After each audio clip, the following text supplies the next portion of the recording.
certain meaning. So this is called dalalat of the word. Now the dalalat has been divided, the ayat of Quran, the dalalat of the ayat has been divided into two categories.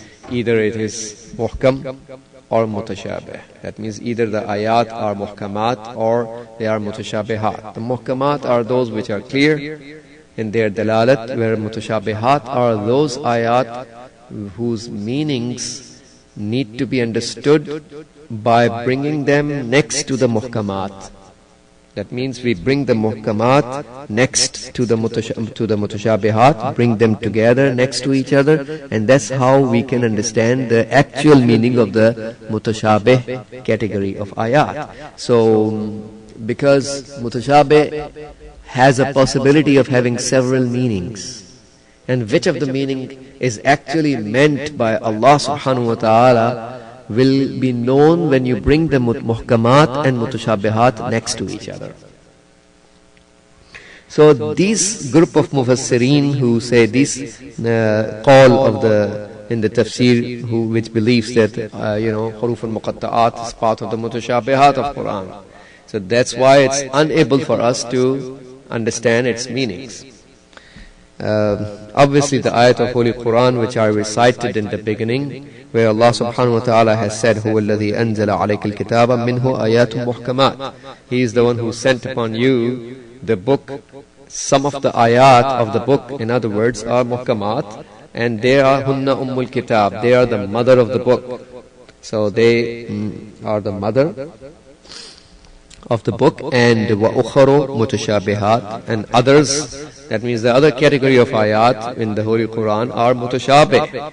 Now, then Allah says, فَأَمَّا الَّذِينَ فِي قُلُوبِهِمْ زَيْغٌ, those of the people who have, inhiraf or deviance in their qulub. What these kind of people, what they do is that فَيَتَّبِعُونَ مَا تَشَابَهَ مِنْهُ, they follow the mutashabih ابتغاء الفتنة وابتغاء تأويله. They want to, in order for seeking fitna, they follow the mutashabih. Now, whereas وَمَا يَعْلَمُ تَأْوِيلَهُ إِلَّا اللَّهُ وَالرَّاسِخُونَ فِي الْعِلْمِ, whereas no one knows the ta'wil of the mutashabih except Allah and those who are deep into the knowledge. Obviously the rasikhuna fil ilm is the Prophet and Ahlul Bayt alayhi salam. Now this call of in the tafsir that Haroof-e-Muqattaat are mutashabih, my teacher was saying that this is unacceptable. This is not the right way of doing the tafsir. This is not the right thing to say, because of the fact that Haroof-e-Muqattaat do not fall in the category of the ayat al-mutashabihat. This is not part of the mutashabihat in Quran. Mutashabih, we say to those of the ayat having the dalalat in a way that means there's a, like I said in the beginning, if there's a word which has more than one meaning, and one meaning is haq and the other meaning is batil. So it's a batil meaning which is haq numa. It seems to be like haq, but actually it is not haq. So mutashabih is that kind of dalalat of a word that has multiple meanings possible to be taken out and derived, and one of the meanings is the haq and the other meaning is batil. Now the person who himself has kaji in his heart, zayg and inhiraf and deviance in his heart, obviously because he has kaji and deviance and inhiraf in his heart, he is trying to create fitna, so he will go towards that meaning which is batil, but it is haq numa. It looks like haq, but actually it is batil. He will seek that meaning to cause the fitna. So now the point to remember is that mutashabih, the tafsir of the mutashabihat is possible, and how we do the tafsir of mutashabihat is that we bring them next to the muhkamat we present it to the muhkamat, and by presenting the mutashabihat next to the muhkamat, we will get to the actual intended haqq meaning of the ayat. Now, so basically, this proves that the meaning of the mutashabihat are in the reach of the human beings. You know, all we need is to present it next to the muhkamat and we will understand the meanings. So we cannot say the mutashabihat, those ayat, the mutashabihat, we are unable, or humans are unable to understand the meaning. This is wrong to say. Now, the word mutashabih in the Holy Quran has been obviously used several times in the Holy Quran. And one of the examples is the same Surah Al-Imran that we were just reading. So we find the word mutashabih is used where Allah subhanahu wa ta'ala is talking about the fruits, you know, and that's in the, you know, the fruits which basically are, some of them are mutashabih and some of them are ghair mutashabih. Some of the fruits are similar and some are not. So despite the fact we find that one garden has one gardener and one kind of sun heat and one kind of air and one kind of hararat and warmth and one kind of you know, water and one kind of soil and land is available for one garden. But despite the fact all these things are similar for a garden, we find the fruits are, some of them are similar and some of them are not similar to each other. Likewise, we find Allah subhanahu wa ta'ala uses the word mutashabih again in another surah of Holy Quran, which is Surah Az-Zumar verse 23, where Allah subhanahu wa ta'ala says that Allahu nazzala ahsan al-hadith kitaban mutashabihan. That means Allah subhanahu wa ta'ala sent the best of the hadith. The Holy Quran, ayat of the Holy Quran are obviously they are all mutashabih, kitaban mutashabih, and they are all similar to each other. Similar in what sense? Similar in the sense of being the kalam of haqq, similar in the sense of being mu'jiza, so similar in the sense of being mubarhan, burhani. That means every ayat of Holy Quran is equally, you know, an evidence in burhan. So there is no difference that some of the ayat are mubarhan and burhani and an evidence and some others are not. Or some of the ayats are mu'jiza and some others are not. Some of the ayats are kalam of haqq and some other are not. It's not like this. So all the ayat are equally the kalam of haqq and mu'jiza and mubarhan and burhani, you know, and also full of hikmat and wisdom. So the Holy Quran is mushabih, ayat of Quran are mushabih to each other from all these perspectives. Without any difference, all the ayat have similarity from this perspective that I just mentioned. So, so this is a different meaning of being similar that is mentioned. The mutashabih and muhkam that we were talking about is a different meaning than being a shabih. Quran, ayat of Quran are shabih towards each other in the sense that I just mentioned to you from the perspective of being the kalam of haqq and mu'jiza and mubarhan and burhani, you know, and likewise of hikmat, having wisdom in it. But the mutashabih of Quran, that has a different meaning. That means that the dalalat of the words or the ayat of Quran have several meanings. Some of the meanings are haqq and some other are not haqq and batil.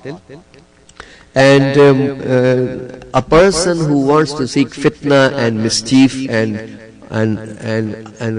doing wrong in the society, he is seeking to find the unintended meaning of the mutakallim. the meaning which Allah did not intend. Because Arabic is a very deep language, they say the word Ayn in Arabic, for example, Ayn, Ye and Noon, Ayn, Ya and Noon, Aynun. This has 70 meanings. So, and if you look into the Arab poetry, there is a qasida of a sha'ir available where he has mentioned all the 70 meanings of the word Aynun in his qasida. So in the ash'ar, every meaning of the word Aynun is differently mentioned in his ash'ar. So Arabic is a deep language where it has a huge number of meanings. So the duty of the person who is interacting with the Holy Quran is to find out what is the intended meaning of Allah. What did Allah mean out of it? So a word may always have several meanings. This is not how you can reach to the ma'na of the ayat. The way we can reach is to find out what is intended by Allah. So in that case, what is needed to be done, we look for the meaning which is haqq. Haqq is the meaning which Allah has intended from it. And any meaning which is not intended by Allah, if a person is seeking that meaning in that word or that ayat, that will be classified as a batil meaning, because that's why you will be led towards inhiraf. So obviously people who are seeking fitna seek the meaning which is batil, and that's how they are misleading their own selves. Shubha is considered to be shubha because it's confusing. إنما تشبه إنما سميت الشبهة شبهة لأنها تشبه الحق. Or it's there in the hadith of Imam Ali alayhi salatu wasalam.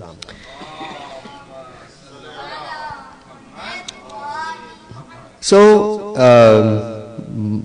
dalalat of the ayat is of two types, muhkam and mutashabih. Mutashabih has several meanings. One of the meanings is intended by Allah, which is haqq. The other meanings are not intended.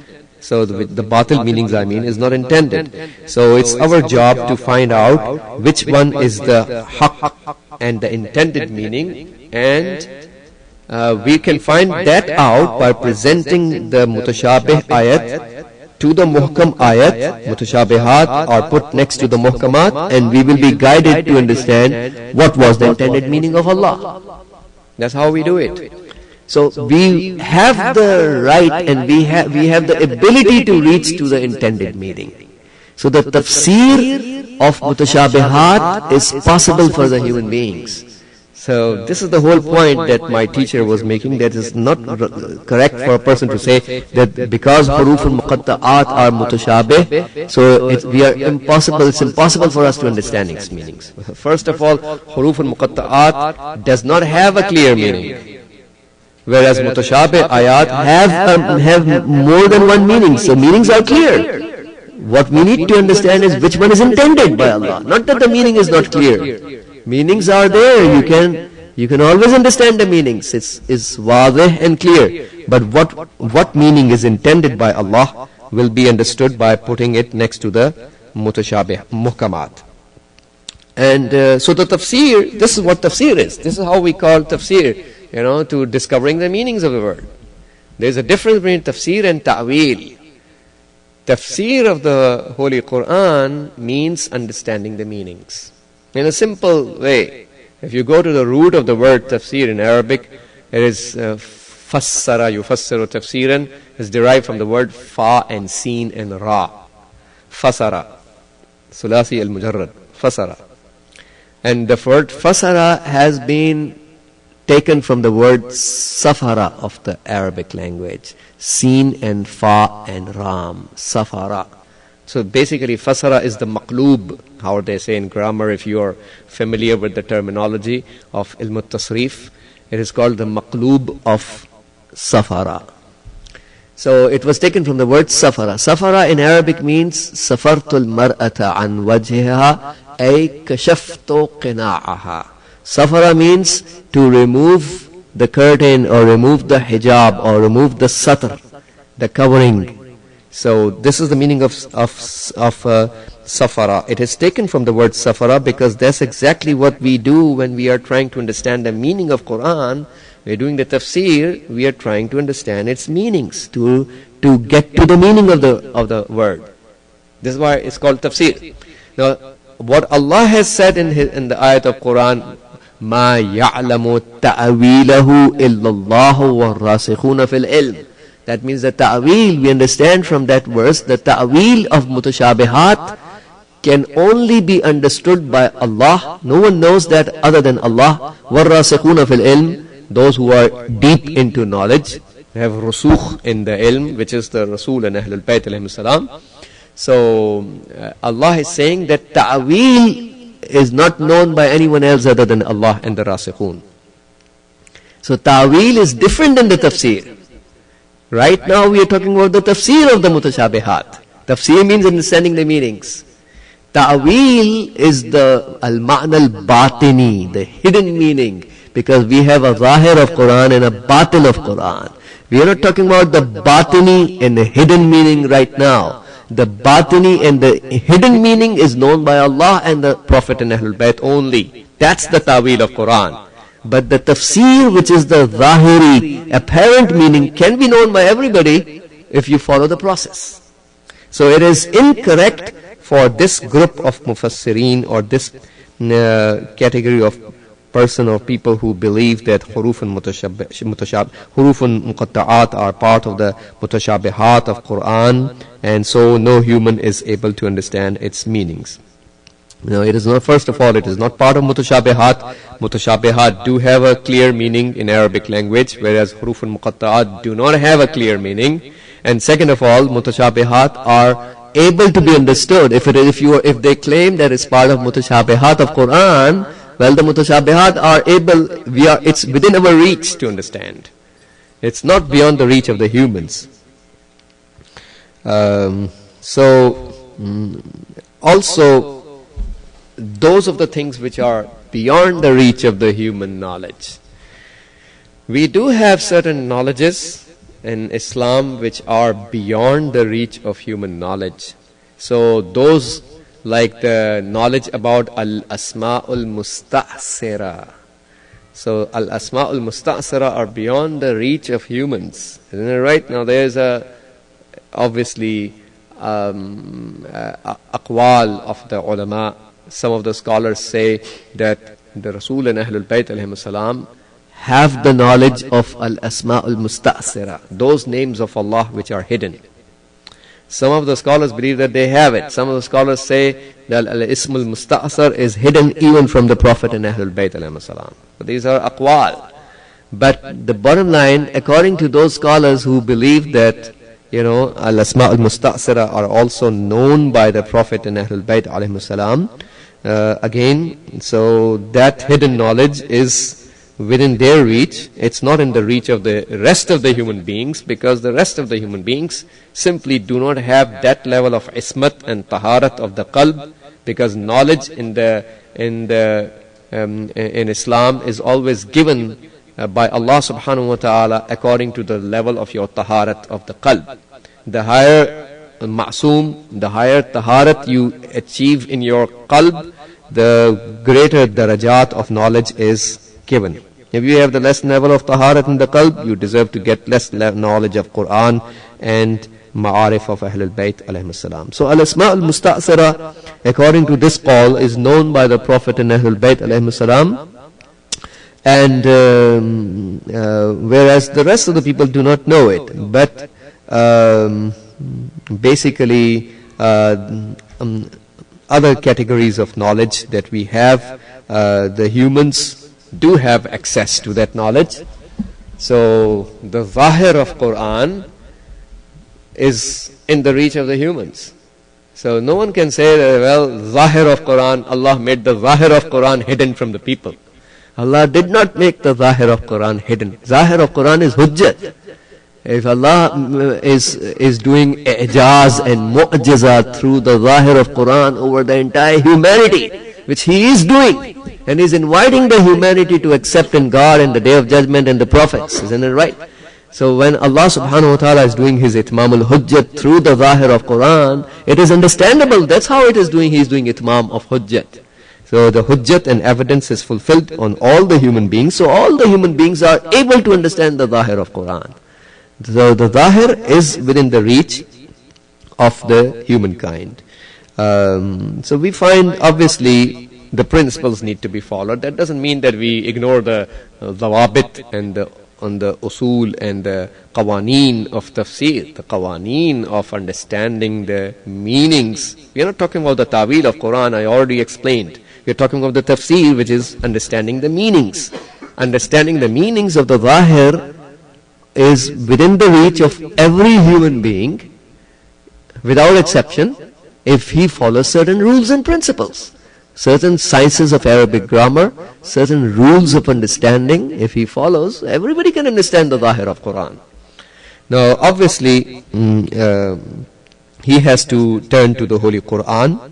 Ruju towards the kitab of Allah subhanahu wa ta'ala is the key, and also turning towards the sunnat of Rasulullah sallallahu alayhi wa alihi wasallam, and that and the sunnat of Ahlul Bayt alayhim salam. So looking at what the Prophet has said, and we know that the sunnat includes the qawl of the ma'soom and the fi'l of the ma'soom and the taqreer of the ma'soom. And the qawl means the statements that they have said. Any hadith, any statement that Prophet has said or the ma'soomeen have said is part of their sunnat. Any authentic statement, obviously. So likewise their fi'lul ma'soom, any of the actions that Prophet has done which is proven according to authentic narrations, or any of the actions that the Ahlul Bayt have performed which is proven with authentic narrations, is part of the sunnat of the Prophet and Ahlul Bayt. And likewise part of the sunnat is the taqreer of ma'soom. Taqreerul ma'soom means an action which is performed by some other person, not by Rasul and Ahlul Bayt alayhim salam, but they were present and they saw this person doing this action and they did not object. So anyone, because they are ma'soom, if somebody is doing a haram, they cannot stay silent. They will do amr bil ma'roof and nahy anil munkar. Isn't it right? So if a person is doing an action, an amal, a fi'l in front of Rasulullah and Ahlul Bayt alayhim salam, the minimum it proves that this amal is jaiz in Islam. Obviously we are not proving that this becomes wajib or mustahab. If it was wajib, Prophet will do himself, Ahlul Bayt will do themselves. If it is mustahab, they will do themselves. But if a person is doing any action in front of the Rasul and Ahlul Bayt alayhim salam, it is the dalilun shar'i that this action is jaiz and acceptable in the eyes of Allah subhanahu wa ta'ala. That's why they did not object upon it. Otherwise they will definitely object on it. So understanding the knowledges of Quran is through two things: by turning towards the Kitabullah, that means the book of God, following the principles of the grammar and principles of understanding, and obviously with the open mind, and not with the tilted and munharif and zaygh and divine behavior towards the Holy Quran. If a person is so serious in understanding, and likewise turning to the sunnat of the Prophet and Ahlul Bayt. Although these two things are mutalazim towards each other, because whatever the Quran has said is always mulazim, and the lazima, the same exactly will definitely be done by the Prophet and Ahlul Bayt. Whatever the Quran has said, they will personally and practically do it. Whatever is obliged to be done in the light of Quran, they will definitely do it, and they had done it in their life. And whatever they have done is what is said by the Holy Quran. So their sunnat is mutalazima with the Holy Quran. So at the end of the day, it's one evidence. But because Quran is obviously in the form of a book, it's Quranun Samit, how we say it, it's a silent hujjat of Allah. It does not speak on its own, Kitabun Baina Daffatain La Yantiq Bilisan Wala Budda Lahu Min Tarjuman. It's a book which is binded under two binds. La Yantiqu Bilisanin. It does not speak with a tongue. Wala Budda Lahu Min Tarjuman. Or it requires a spokesperson. Obviously the spokesperson of Quran is no one else except those upon whom that household upon which the Quran was revealed. That means the Rasul and Ahlul Bayt alayhi salatu wassalam.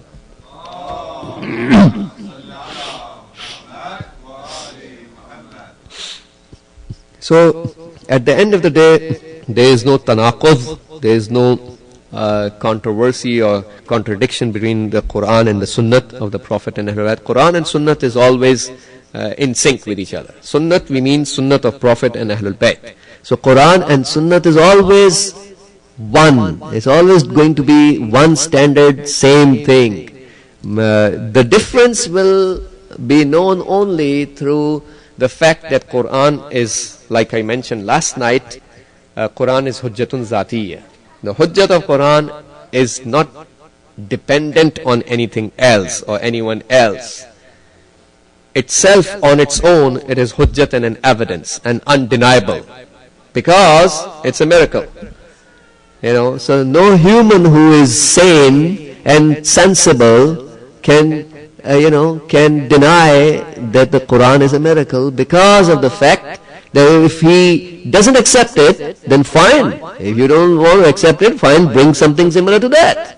This is an open challenge of Quran since 14 centuries, isn't that right? And there are so many enemies of Islam out there, and so many of the enemies speak Arabic, isn't that right? Not every Arabic speaker is a Muslim, isn't that right? So they would have definitely done it by now if it was in the reach of the human. They never left a single stone unturned in the enmity of Islam.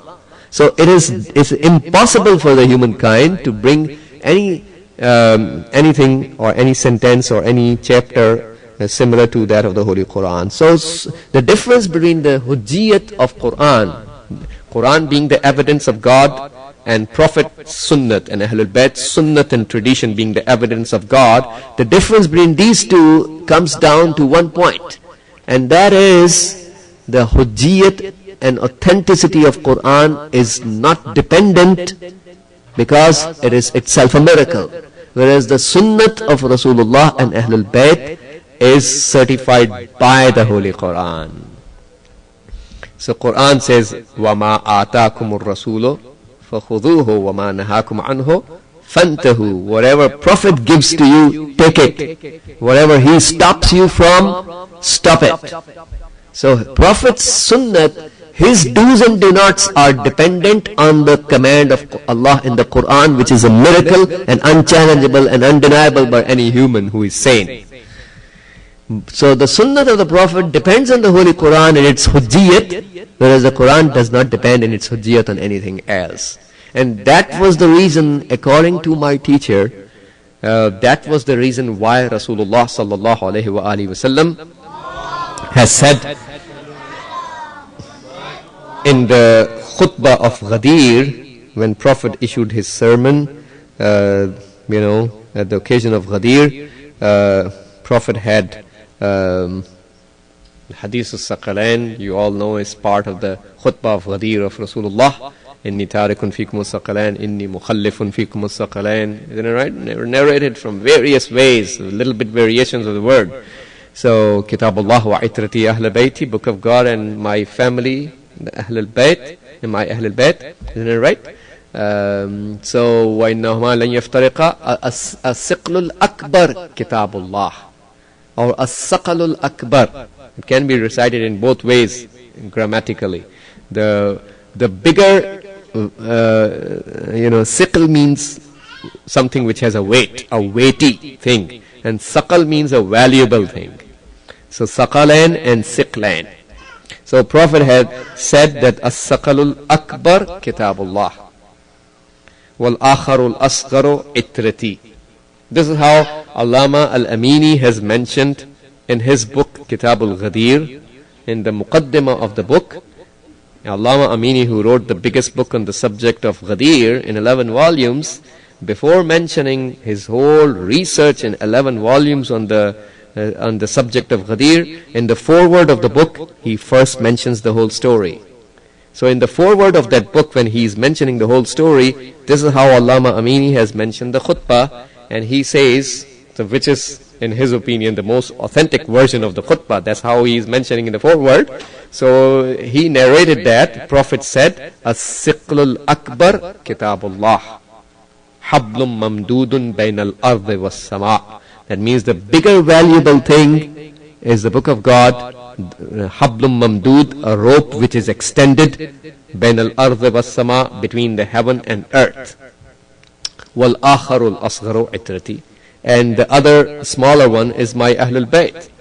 So this is there in the khutbah narrated by Allama Amini. Now obviously Prophet, we know that Prophet and Ahlul Bayt alayhim salam are afdal than the Quran. Because of several reasons. And khairum min al khair fa'iluhu, how the hadith of Imam al-Askari alayhi salatu wasalam says, that doer of the fa'il is doer of the khair is better than the khair. So obviously they practice the whole Quran, so they are superior than Quran. If you do the salat, you are afdal. The musalli is afdal than salat in Islam. The sa'im is afdal than the saum. The person who is fasting and he's establishing the fast is superior than the fasting itself. The hajj, the person who goes for hajj is afdal than the hajj itself, if his hajj is accepted. The person who gives the khums is afdal than the concept of khums itself. So the person who practices the khair and goodness is superior than the goodness. The goodness is existing because of him.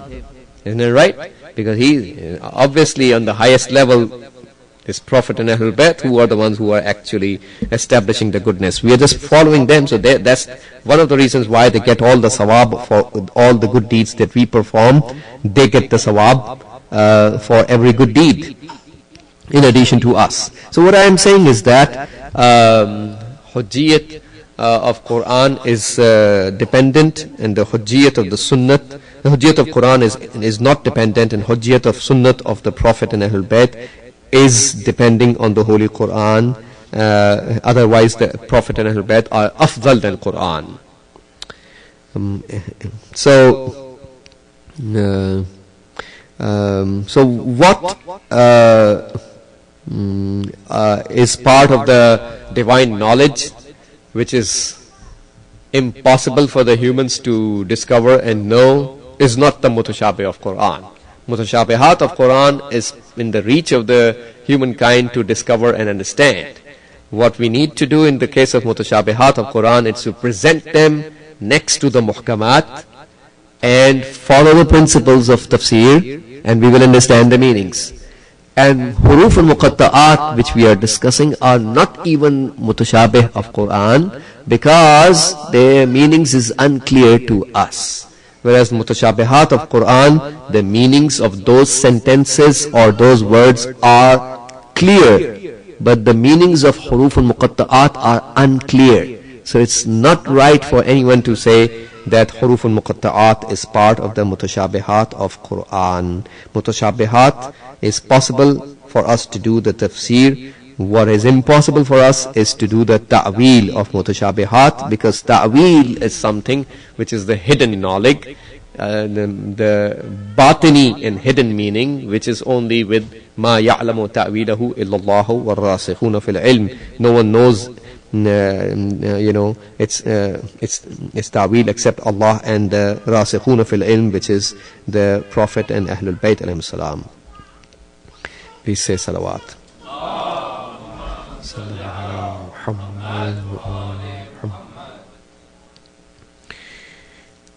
Now the second tafsir for the Haroof-e-Muqattaat,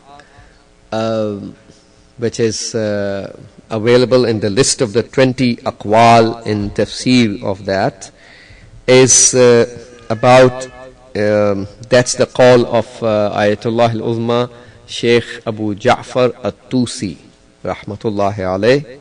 He is the founder of the Hawza of Najaf, and we call him Sheikh Al-Ta'ifa. He has written remarkable books.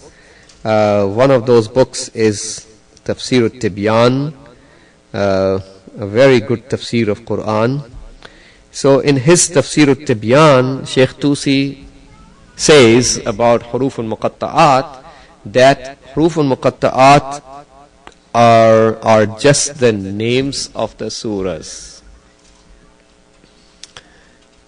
So this is how the surah is known. Well, surahs have several names. Every surah has, some of the surahs have several names, isn't it right?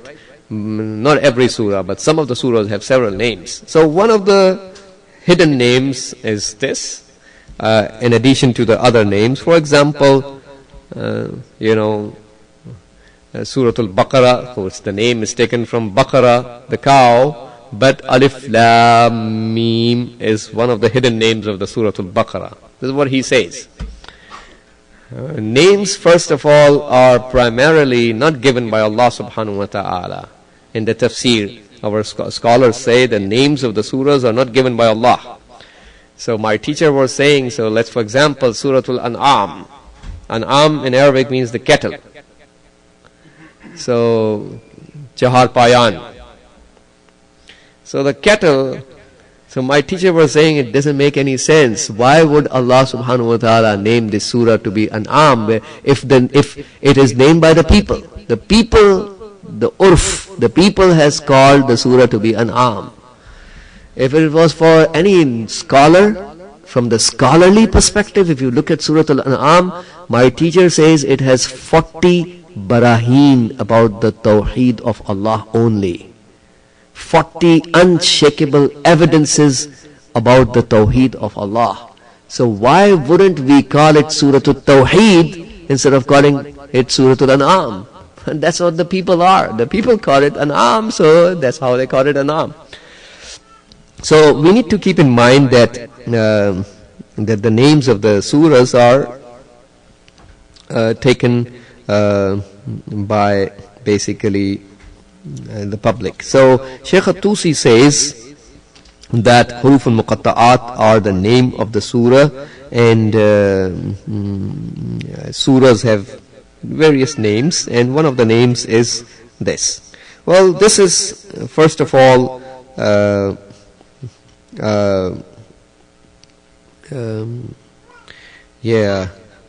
let me first mention what he has said in his statement, that agar ishkal shavad ke chera in huruf ba in naam ba in ke naam sure ast juz-e sure qarar gerifte dar pasukh migoyim hawan tor ke kalimati nazir baqare wa al imran ham naam sure ast wa ham juz-e sure Alif Lam Mim نیز میتواند در عین این که جزء سوره است نام سوره نیز باشد. So if somebody can say, well, if it is the name of the surah, Sheikh Tusi says, if somebody says it's the name of the surah, then how would it be mentioned as part of the same surah? Well, he says, well, this is not a problem, because we find Surah Al-Baqarah, Baqarah is mentioned in the Surah Al-Baqarah, and despite the fact the word Al-Baqarah is part of the surah, but the name is still assigned to that surah. So that's not a problem to have these Haroof-e-Muqattaat serving the purpose of the name of that surah. Names which are given are most of the times the names, overwhelming majority of the names when they are assigned, they're all murtajal. So we have two categories of naming process. So one of the naming process is with irtijal, and one is ghair irtijal.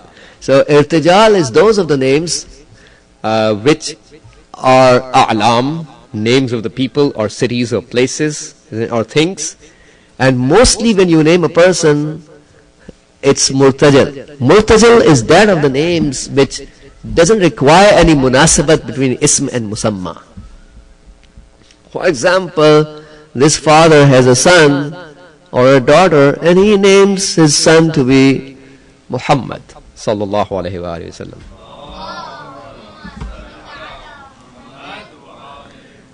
Well, let's suppose the son has nothing to do. Obviously, no one can be similar to Rasulullah sallallahu alayhi wa sallam. But still, if even this person is not even a practicing Muslim, doesn't even follow the teachings of Rasulullah and the Holy Quran, but still he will be called Muhammad, isn't it right? So this is called irtijal, and in overwhelming majority of the names are like this. They are given to people who have no munasabat with their names. They have no resemblance with their ism, but that's what they are called. Isn't it right? This daughter is named Fatima by his father. Isn't it right? Unfortunately, nowadays you find some of the people are giving so much silly names to their children just because how the non-Muslims would pronounce it. So they care about how the non-Muslims would do instead of caring about what Allah has said about naming. What the Prophet and Ahlul Bayt have said about naming. Isn't it right? So Imam Sadiq had said in his hadith, whenever the child was born, we would name him Muhammad. Later on we can change it. We would, if in other words, when we decide to change something else, they would be giving some other name. But first they give the name Muhammad to every child. So I'm not telling the exact words of the hadith, just what we learned from the light of the hadith. So basically naming has to be in a way which respects the soul of the child. So this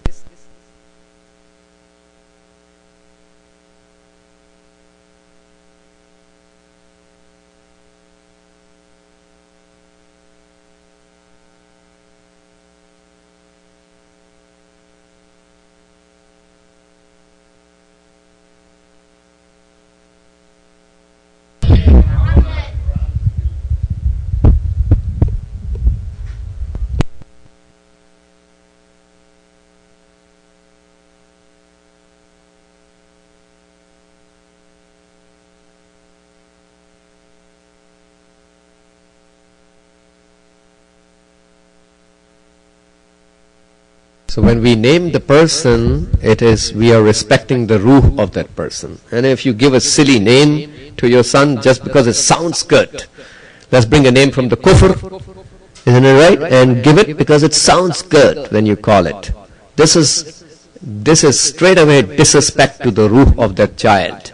You failed to value the value of Iman and the values of Quran which are home into his soul. You did not realize what's the value of Iman. If you understood the value of Iman, you would never disrespect your child by giving a silly name just because it sounds good. So, unfortunately, this is the practice of some people. When in Islam, we give them holy names. In Islam, we give them the names which are meaningful, ma'nawiyat. In Islam, we give them names related to the prophets of God and Ahlul Bayt al-Himsalam, their alqab, their titles preferably, or any other name which has some good meaning. It shows the respect to the child. So what I was saying is that a'lam, that means the alam, means the proper names. Alam in Arabic, in English we call it proper names. So the proper names when they are assigned to people, isn't it right? Most of the times they are all murtajal. That means they're without any munasabat. The father who is naming this ism towards the child who is the musamma of the name, the ism and musamma, the name and the child has no relationship with each other. They're not in sync. The child is totally in a different line, isn't it right? And the daughter is on a different line, but she still has that name. So this is how we have the irtijal. There are very few names available who are not irtijal, but they are having munasabat because they deserve that name. Those who deserve that name are the ones who are non-murtajal, which are very, very few. When we say about Prophet as Ahmad, he's named in the heaven as Ahmad and on the earth as Muhammad sallallahu alaihi wasallam. So this is a proper name, but this is not murtajal. This is with the munasabat. There's absolute munasabat, and it's in sync with the ism and musamma are totally in sync. So we find Prophet is Muhammad because he is he's widely praised everywhere by every person who has the humanity. Everyone who has the humanity and intellect would end up praising this personality who's the greatest. So he's praised by Allah, he's praised by the angels, he's praised by all the believers and all the salihin and siddiqeen and shuhada. So this is why he's called Muhammad sallallahu alayhi wa alihi wasallam. And he's the one who is praised a lot. And he's called Ahmad because he himself praised Allah a lot. So Ahmad is a person who praises. So he praises Allah. He's called Ahmad. So this is non-murtajal name, but like I said, majority of the names in the humanity are murtajal. So when we understand the difference between murtajal and non-murtajal category of namings, then it will not make a difference what Shaykh At-Tusi rahmatullah alayh has said in the tafsir of Haroof-e-Muqattaat, that all these huruf are basically the names of those surahs which are serving as hidden names, in addition to the other names which are assigned. So this is what he has said in his tafsir At-Tibyan. Now obviously this kind of tafsir, as my teacher Ayatollah Jawadi Hafizahullah was saying, that this tafsir is also unacceptable, what Shaykh At-Tusi rahmatullah alayhi has said, because of the simple reason that there is no evidence from any Islamic evidence to back it up. So when there is no dalil to back it up, we cannot accept it. And if the names of if these are the names of the Holy Quran, and we had a dalil, we had an Islamically acceptable evidence to back it up, then it would be okay for us to place the names of in the place of the Holy Quran. So when, for example, in Surah Maryam, Allah subhanahu wa ta'ala says, so Quran has several names, Al-Furqan and Zikr, isn't it right? When in Surah Maryam, Allah subhanahu wa ta'ala says, Kaf, Ha, Ya, Ain, Sad, Zikru Rahmat Rabbika Abdahu Zakariya. So now it would have been possible for us to place, instead of Kaf, Ha, Ya, Ain, Sad, we could place the word Al-Quran and say Al-Quran, Zikru Rahmat Rabbika Abdahu Zakariya. Whereas that's not right to do that. It's incorrect in terms of tafsir of Quran to do that. So which proves that this is not acceptable, and this opinion in the Mufassirin is without any dalil and evidence. Inshallah we'll talk about the rest of the 17 tafsirs of Haroof-e-Muqattaat in the upcoming nights. Wa sallallahu ala sayyidina wa nabiyyina Muhammadin wa alihi at-tahirin.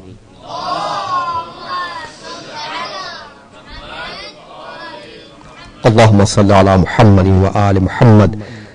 اللهم انصر الإسلام والمسلمين واخذل الكفار والمنافقين. اللهم انصر من نصر الدين واخذل من خذل المسلمين. اللهم انصر واحفظ وأيد علماءنا الربانيين ومراجعنا الربانيين، لا سيما الولي الفقيه قائد المسلمين. اللهم انصر جيوش المسلمين وعساكر الموحدين. اللهم فك عن الأسراء المسلمين. اللهم وفقنا لما تحب وترضاه، وعجل في فرج مولانا صاحب الزمان، واجعلنا من أنصاره وأشياعه وأتباعه وأعوانه بجاه محمد وآله الطاهرين.